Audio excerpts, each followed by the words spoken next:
malfunctions, and in more concentrated dose, death by suffocation. It is similar to carbon monoxide poisoning. It is 23 times more deadly than CO2, and livestock produce up to almost 40% of global methane gas. Also accounted for 65% of global nitrous oxide, which is 310 times more lethal, more deadly than CO2, carbon dioxide.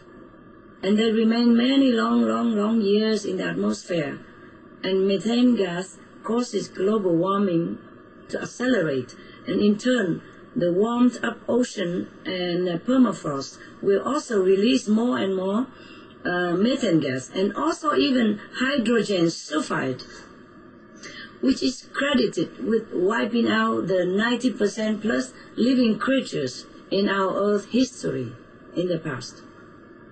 So it's not just methane we are worried about, it's so many gases from the ocean. And depends on the concentration dose, just the hydrogen sulfide alone can cause irritation of different body organs, eyes, nose, throat, bronchial constriction, spontaneous abortion, impaired bodily functions, headaches, dizziness, vomiting, coughing, difficult breathing, eye damage, shock, coma, and death, etc. If concentrate dose is high enough, like for example 1,000 parts per million ppm, then even one single inhalation causes immediately breathing stop and collapse.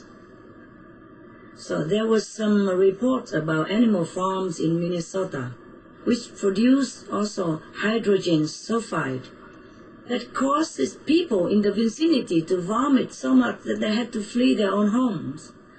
And you can look for an article on July 17, 2008 on the Environmental News Network.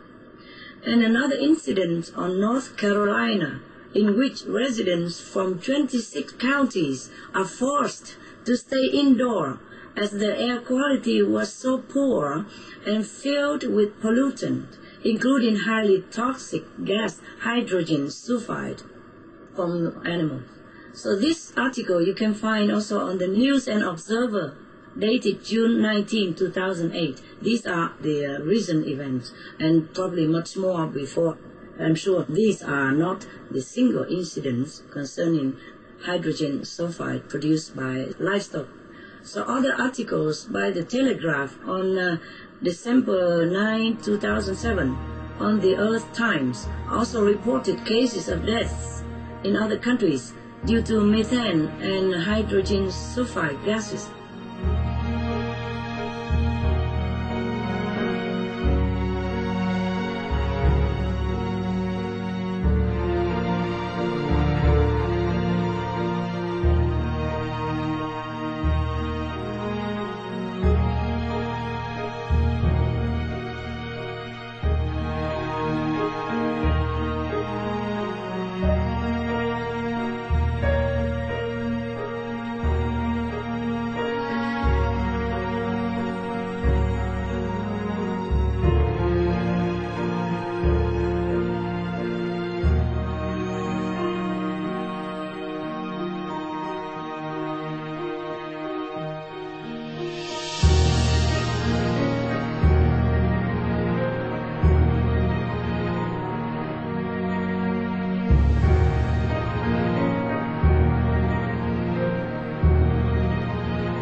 I'm sure there are more if we have time to do research on this subject.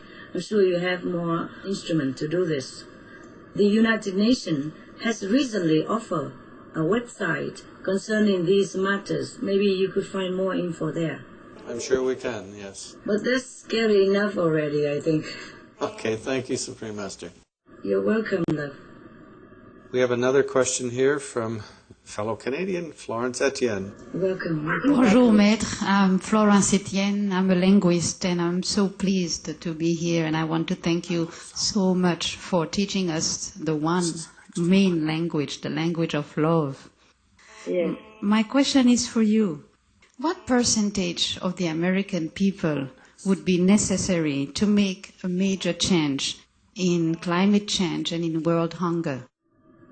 Good. Good question, madam. Good question. Yes. I'm sure you must have been very concerned in order to think of this question.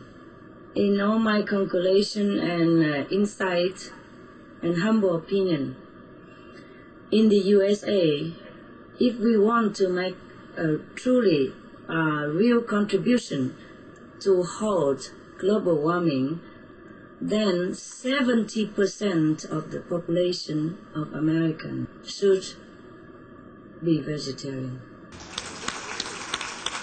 I hope they will be. The trend is growing, madam. The trend is growing. I hope we will reach 70% pretty soon before the 3 years and 4 months is up. And the more people join vegetarian, the more time we gain to be able to deal with the global warming. And also, vegetarian will stop world hunger as well. You know that. Supreme Master, I think that wraps up our questions for this panel. Thank you so much, Supreme Master Ching Hai, for your wisdom. Thank you so much, our amazing panel, for their wisdom.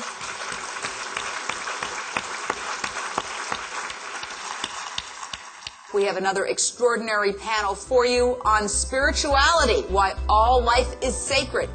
Thank you, Jane. Thank you. It's not just wisdom, Jane. It's information. Information that is available nowadays on the internet.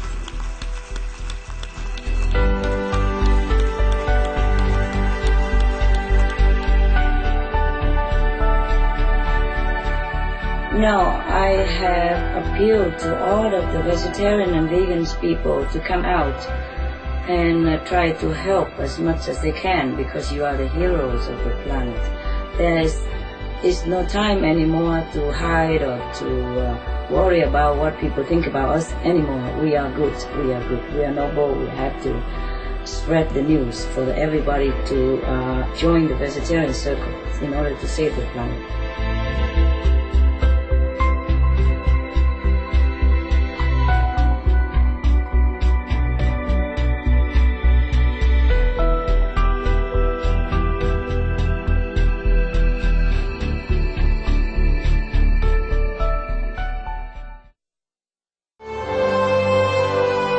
Thank you for joining us today for this special presentation of the rebroadcast of the live Climate Change International Conference with special guest Supreme Master Ching Hai. Part 5 will be airing tomorrow. Please keep your dial tuned here to Supreme Master Television for Golden Age technology right after noteworthy news. May the providence guide your life in nobility, wisdom, and love.